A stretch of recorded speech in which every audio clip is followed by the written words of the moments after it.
What's going on, everybody? It's Doug with Theme Park DNA. Today I'm going to be reviewing my Scratch and Dent Rapier.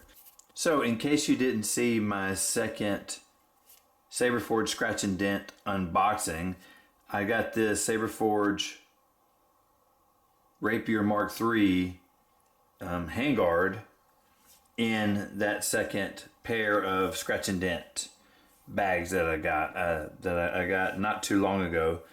And so I've put together a complete hilt. I'm real happy with it. It doesn't look exactly like the Rapier Mark III, but I'm really happy with how it turned out. So I did an update. I'll try to link both of those, the unboxing and the update video, in the description. But I put this together either from what I received in the Scratch and Dent box, or I traded for different parts. So starting here at the bottom, this is going to be a pommel from the Outcast, and it gives me a bit of a hand stop and kind of extends my grip here. This middle section, of course, the last you saw it in my update video, this was all a solid chrome section, and I went ahead and did a leather wrap on it. I'm not 100% sure, but I think that this piece underneath either came from the Malevolence or maybe even the Black Lotus. Both of those have hilt sections that are wrapped, and they look to be a solid piece underneath that would be long enough for this. I'm not sure where this is. I traded for this, and basically I just needed a female to female switch section that was as short as possible. And so it only has one hole, no recharge port in this one, and so it just has room for the switch. And it's a bit offset, if you can see that, and it was by happenstance. But I really like where it is being offset. So up here in the emitter, I didn't find an emitter that was going to be short enough to fit inside here that would kind of match the aesthetic. And I found out that MHS V2 parts might fit on some Saberforge parts. So I ordered this from the custom Saber shop. I'm not sure which one it is, but I basically just got pretty much the shortest one that they had, and I opted for these oval emitter windows in here.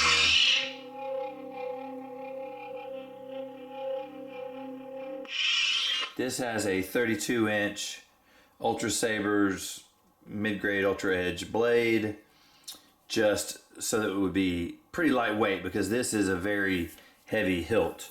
So this has a Saberforge Champion setup installed, single button, and so it's got 25 sound fonts, but I currently have Knighthood on here because it just seemed to fit.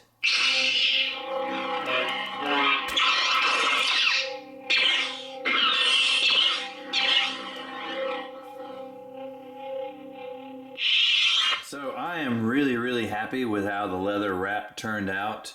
Very uniform.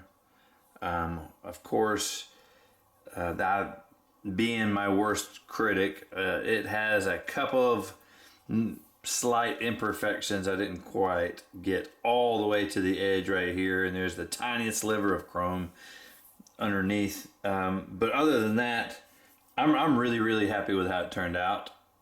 So let's get into some numbers. Looks like this is going to be almost exactly 11 inches. Wow. Well, that's by pure accident, but it's a pretty nice length. But you still don't have a lot of space in the handguard here, because a lot of the length is up here is not very usable. So my calipers, the batteries on my calipers died. So let's take a look at some widths here. less than 1/16 of an inch over 2 inches on the width of the pommel. The grip section here is going to be just over, it's between 1.5 and 1 3/4. So the width on this is also right at 11 inches. So that means that it's as wide as it is tall. That is crazy. All right, overall length with a 32-inch blade in it. Let's take a look at that one. That's going to be difficult to measure. We're looking at about 40 1/4 inches. Let's take a look at the weight.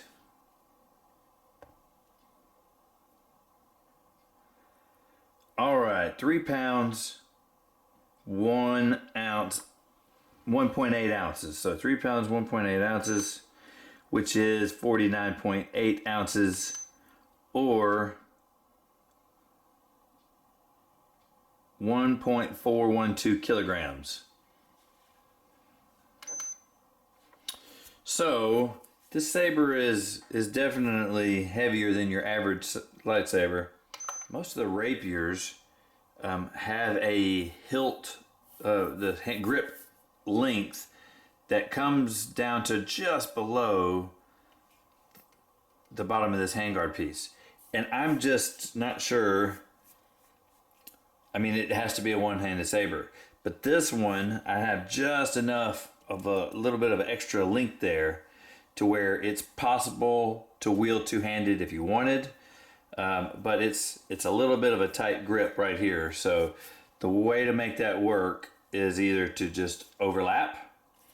You can kind of get a golf grip where you kind of interlace your pinky of your bottom or your index finger with your pinky of your top hand.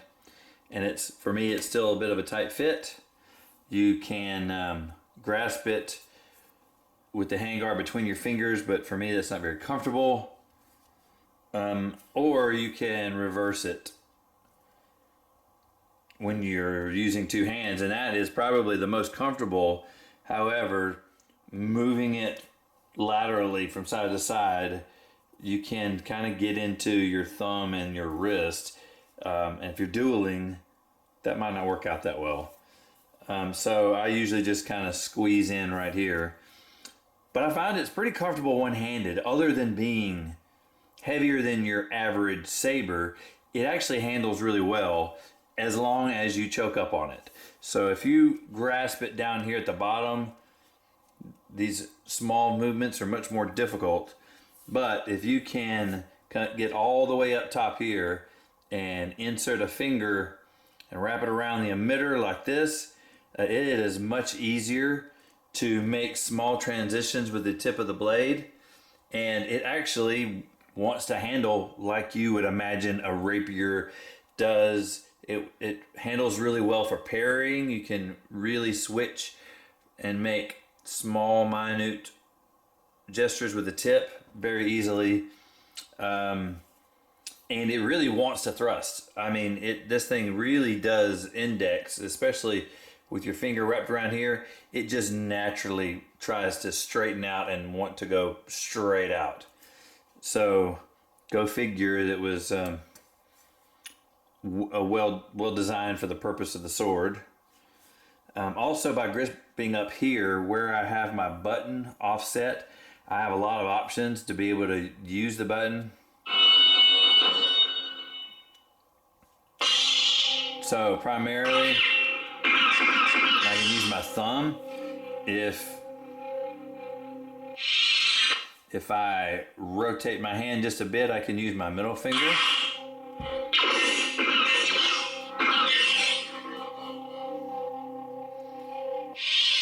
So handling this like a traditional lightsaber does add some challenges. Like I said earlier, it does really want to handle like a rapier, go figure.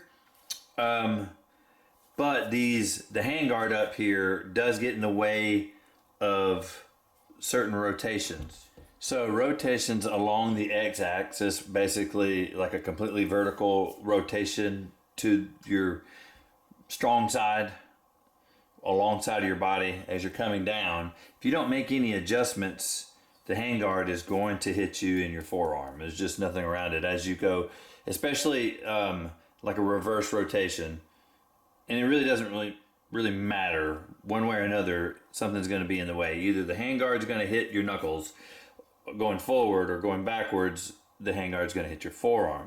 So really the only way, well, the easiest way for me to get around that is to rotate it like you would a lightsaber with a cross hilt lightsaber blade design, much like the Kylo Ren design. If you'll watch, episodes 7, 8, and 9, just for the lightsaber combat part, if you'll notice Kylo Ren, if he rotates the blade at all, and he doesn't do it very much, but as he swings it around, he holds the blades kind of perpendicular to his hand instead of in line with it, for the very reason I was just talking about, because this is going to hit your forearm. In the case of a lightsaber blade, it's going to chop your hand off. But if you will hold it more, orientate it more like a cross, and then try that X-axis rotation, then it's much easier. But it looks kind of goofy, but that's about, it's probably the best way to try to do an X-axis. Or what you could do is try to do a diagonal where you kind of split the difference between the X-axis and the Y-axis, this being the X-axis, this being the Y-axis. So if you do kind of a diagonal one with a little bit of a cant to it, then you'll be fine. But this saber just really isn't meant for that kind of flourishing. It seems to be better suited for just dueling. And I think it would be great at dueling. Not only does it protect your hands with these huge handguards, but it just lends to it. You're not going to get whacked with the side of a blade here or at the front. You've got this handguard in the front. Practical. I mean, let's be honest with ourselves. What lightsaber is completely practical? But I mean, if I'm just being completely transparent, I love this lightsaber because it looks cool.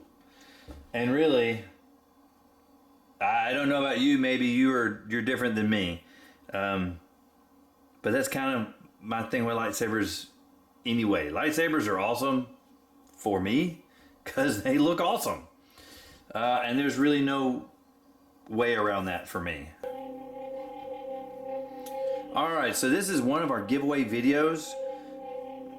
So we're in the middle of a giveaway right now. We have 14 prizes left that include 2 ornaments, 3D printed ornaments, 9 blade plugs, a control box kill key, and 2 lightsabers.